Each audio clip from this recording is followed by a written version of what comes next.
Hi dear learners, welcome to join the second part of Indefinite Tense class. Today I will teach you how can correct your sentence in Indefinite Tense. প্রিয় শিক্ষার্থী বন্ধুরা, আমি মোহাম্মদ মাসুদুর রহমান শুরু করছি আজকের Indefinite Tense এর দ্বিতীয় পার্টের অংশ। আজকের ভিডিওতে তুমি শিখবে যে আসলে কিভাবে সেন্টেন্সগুলোকে কোন টেন্সে আছে সেটাকে আইডেন্টিফাই করতে পারো এবং ভার্বগুলোকে কারেকশন করতে পারো। আদৌ ভার্বগুলো সঠিক আছে নাকি বেঠিক আছে বিষয়গুলো দেখার জন্য। So let's begin now. Before starting this, if you are new to my channel, please subscribe and comment below what you want to learn from me. Please share this video with your friends to help them to learn English properly. যারা এই video যারা আজকে প্রথম দেখছো তারা অবশ্যই তো আমার চ্যানেলটাকে সাবস্ক্রাইব করে রাখবে এবং কমেন্ট করে জানিয়ে দিবে তোমরা আর কি ধরনের ভিডিও দেখতে চাও। তুমি তোমার বন্ধুদের সঙ্গে শেয়ার করবে যাতে তারাও তোমার সঙ্গে ইংলিশটা শিখতে পারে। So let's begin. I meet her often. Present indefinite tense তুমি কিভাবে আইডেন্টিফাই করতে পারবে এটা গতদিন আমি তোমাদেরকে শিখিয়েছিলাম। আজকে শেখাবো যে কিভাবে ইনডেফিনিট টেন্সে পারফেক্টলি কারেকশন করতে হয়। সো এখানে আমরা দেখতে পাচ্ছি একটা সেন্টেন্স দেওয়া আছে, I meet her often. So এখানে অফেন শব্দটাকে ডিপেন্ড করছে, যদি তোমার ভার্বটাকে সঠিক করতে বলে অফেন শব্দটা অর্থ হচ্ছে প্রায়, তার মানে এটা সে প্রায় করে থাকে, এটা একটা অভ্যাসের মধ্যে পড়ে যায়, হ্যাবিটের মধ্যে আছে। সো এই ধরনের যদি হ্যাবিচুয়াল ফ্যাক্ট বা ইউনিভার্সাল ট্রুথ বোঝায়, সো ডেইলি অ্যাক্টিভিটির মধ্যে পড়ে যায়, সো এই ধরনের বাক্য সাধারণত প্রেজেন্ট ইনডিফিনিট টেন্সে হয়। আর প্রেজেন্ট ইনডিফিনিট টেন্সের সাবজেক্টের পরে ভার্বটা বেস ফর্মে থাকে, সেই হিসেবে মিট শব্দটা M-E-E-T মিট, এই মিট শব্দটা বেস ফর্মে রয়েছে। সো সেই হিসেবে বাক্যটি সঠিক আছে। নেক্সট বাক্য, she come here daily। বাক্যটাতে কি দেখতে পাচ্ছ যে এখানে she come here daily সাবজেক্টের পরে ভার্ব এবং তুমি এখানে অবজেক্ট বলতে পারবে না। অবজেক্ট ধরার কৌশলটা আমি আমার ভার্বের ক্লাসে শেষের দিকে বলেছি। বাক্যে অবজেক্ট খুঁজে পেতে তুমি এই ভিডিওর লিংক থেকে দেখে আসতে পারো।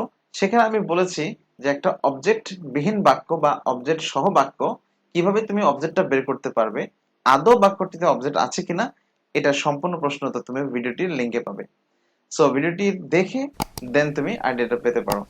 So here is an adverb of place and daily is adverb of time. So বাক্যে যে সব ওয়ার্ডই যে তোমার অবজেক্ট হিসেবে কাজ করবে তা কিন্তু নয়, এটা কিন্তু অ্যাডভার্বিয়াল হিসেবে বসেছে।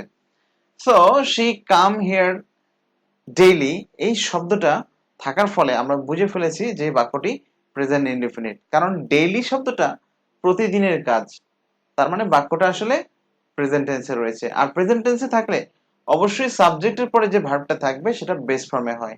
এখানে কাম শব্দটা বেস ফর্মে আছে, তবুও তুমি এইভাবে রেখে দিলে তোমার বাক্যটিকে কাটা দিয়ে দিবে। কি জন্য? ক্রস দিয়ে দিবে। কেন? বাক্যের সাবজেক্টটা third person singular, he, she, it এবং একবচন নাম থাকলে তবে ভার্বের সাথে এস বা ইএস হয়। সো এখানে শি রয়েছে এবং কামটাকে আমরা এস বা ইএস লাগাই দিব। সো এখানে আমরা যে পরিবর্তনটা করেছি সেটা অবশ্যই তোমরা কখনোই ভুল করবে না। নেক্সট টাইমে এই ধরনের বাক্য যদি আসে, যেমন থার্ড পারসন সিঙ্গুলার হিসেবে হি, শি, ইট এবং একবচন কোনো নাম যদি বোঝায়, সেক্ষেত্রে মেইন ভার্বের সঙ্গে এস বা ইএস বসবে, নচেত বসবে না। বিষয়টা খেয়াল রাখতে হবে। ইনডিফিনিট টেন্সের এই আইটেমটা ম্যাক্সিমামই ভুল করে। Next item number 3, they visit me on weekends. Weekends মানে সপ্তাহ শেষে যে ছুটিটা পাওয়া যায় সেটা। They visit me on weekends. Weekends শব্দটার অর্থ হচ্ছে প্রতি সপ্তাহের শেষে যে ছুটির দিন আছে সেই ছুটির দিনটাকে ইংলিশে উইকেন্ডস বলা হয়। উইকেন্ডসে তারা আমার সঙ্গে ভিজিট করে, এটা তো প্রতি সপ্তাহের একটা ব্যাপার, তার মানে প্রত্যেক সপ্তাহে যেটা কন্টিনিউ হচ্ছে এইটা হচ্ছে প্রেজেন্ট ইনডিফিনিটের অংশ। সে আমার সাথে প্রায়ই দেখা করতে আসে, তারা প্রতি সপ্তাহে আমার সঙ্গে দেখা করে, এটা প্রেজেন্ট ইনডিফিনিটের চিহ্ন। আমি বলেছি যে on on Monday, on Sunday, এটার মধ্যে একটা কন্টিনিউটি আছে যে প্রত্যেক সপ্তাহে দেখা করতে আসে, এটা হ্যাবিটের মধ্যে পড়ে। সো এখানে আমরা থার্ড পারসন সিঙ্গুলার ইউজ করতে পারবো না, এখানে মেইন ভার্ব ভিজিট, এখানে আমরা থার্ড পারসন সিঙ্গুলার ইউজ করতে, এখানে আমরা এস বা ইএস যোগ করতে পারবো না। কারণটা কি বলতে পারো? কারণ সাবজেক্টটা কিন্তু ওই চারটার মধ্যে একটিও না, তার মানে এটা দে প্লুরাল করা আছে, যার ফলে ভার্বটাকে বেস ফর্মেই রাখতে হবে। Number 4, my father drink tea every morning. আমার বাবা প্রত্যেক সকালে চা পান করেন।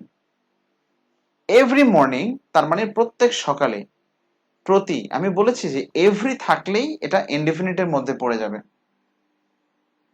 এভরির পরে টাইম উল্লেখ থাকতে হবে, অ্যাডভার্ব অফ টাইম। সো এখানে এভরি মর্নিং, প্রতি সকালের কাজ, এটা তার হ্যাবিটের মধ্যে পড়ে গেছে যে প্রতি সকালে সে চা পান করে।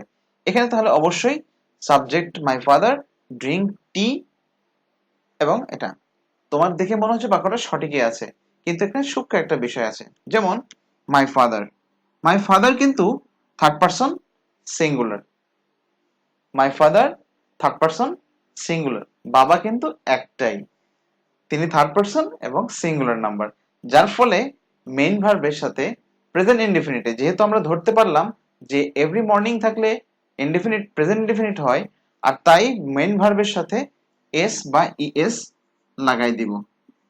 সো এই জিনিসটা খেয়াল করতে হবে।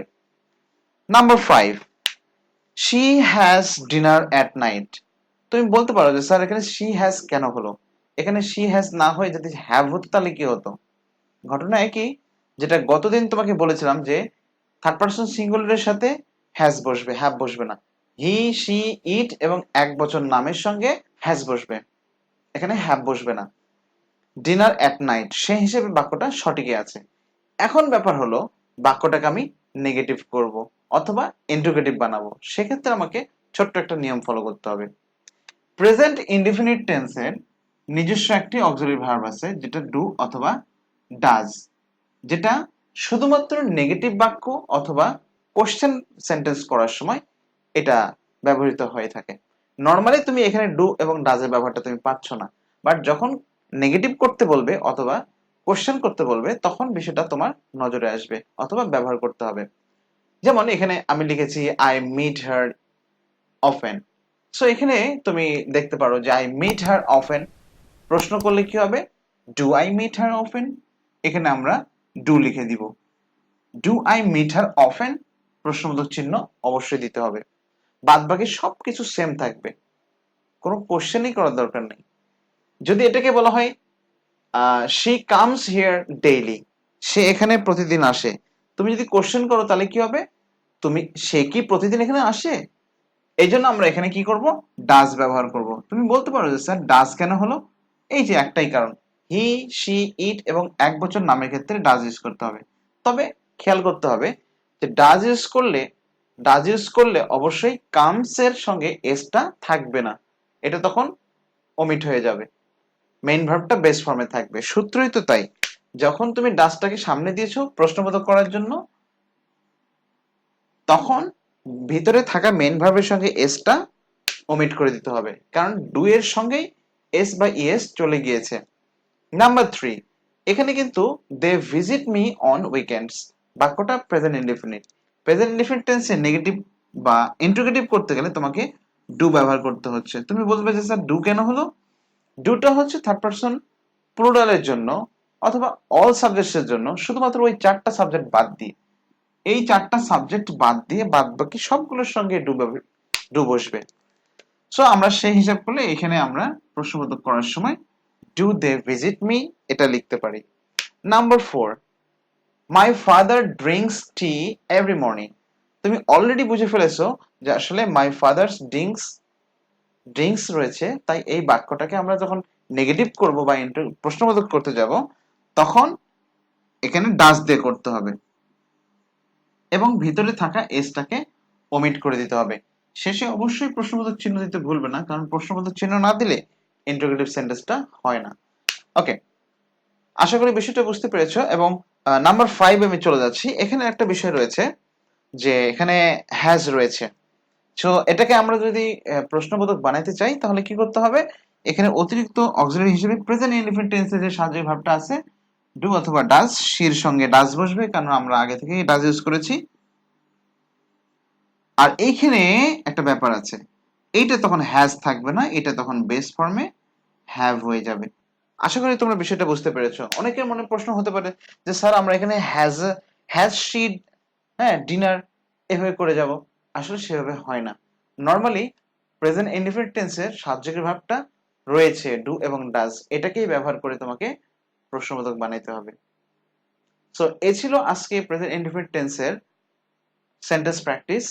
আশা করি নেক্সট ভিডিওতে আমি পাস্ট ইনডিফিনিট টেন্সের প্র্যাকটিস দেখাবো এবং ফিউচার ইনডিফিনিট টেন্সের কারেকশন প্র্যাকটিস দেখাবো। আশা করি তোমরা ভিডিওটি দেখতেই থাকবে এবং আমার ভিডিওতে কমেন্ট করবে, শেয়ার করবে এবং সাবস্ক্রাইব করবে। তুমি তোমার বন্ধুদের সঙ্গে ভিডিওটি শেয়ার করো যাতে তুমিও তাদেরকে হেল্প করতে পারো, তারা যেন ইংলিশটাকে সহজে শিখতে পারে। আর তোমরা আমাকে টপিকই দিতে পারো যে কিভাবে আমি আরো ভালো ভিডিও তোমাদের জন্য বানাতে পারি। ধন্যবাদ সবাইকে আজকের ক্লাসে জয়েন করার জন্য। পরবর্তী ভিডিও দেখার জন্য আমন্ত্রণ জানিয়ে এখানেই শেষ করছি। আল্লাহ হাফেজ। আসসালামু আলাইকুম ওয়া রাহমাতুল্লাহি ওয়া বারাকাতুহু।